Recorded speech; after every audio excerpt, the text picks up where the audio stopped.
தென்னிந்திய சினிமாவின் பிரபலமான நடிகையாக வலம் வந்த நடிகை சௌந்தர்யா ஏப்ரல் 17, 2004ஆம் ஆண்டு ஒரு விமான விபத்தில் உயிரிழந்தாங்க. ஆனால் 22 வருடங்களுக்கு பிறகு தற்போது நடிகை சௌந்தர்யாவின் மரணம் விபத்து கிடையாது, அது கொலை அப்படின்னு சொல்லி ஆந்திராவைச் சேர்ந்த சிட்டிமொல்லு அப்படின்றவர் புகார் கொடுத்திருக்காரு. தெலுங்கு நடிகர் மோகன் பாபுவுக்கும் சௌந்தர்யாவின் கொலைக்கும் தொடர்பு இருக்கிறதா அவர் புகாரில் தெரிவிச்சிருக்காரு.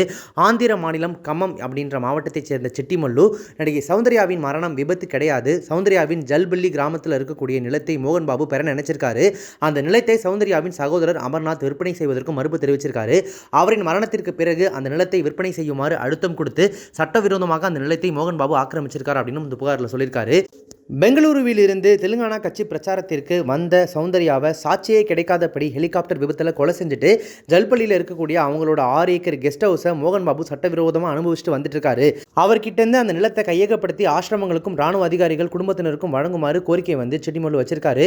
அது மட்டுமல்ல, இதே புகாரில் மோகன் பாபுவுக்கும் அவரின் இளைய மகன் மஞ்சு மனோஜுக்கும் இடையேயான மோதலையும் மஞ்சு மனோஜுக்கு நீதி கோரியும் இந்த மனுவில் சிட்டிமொல்லு வந்து குறிப்பிட்டிருக்காரு அப்படின்றது குறிப்பிடத்தக்கது.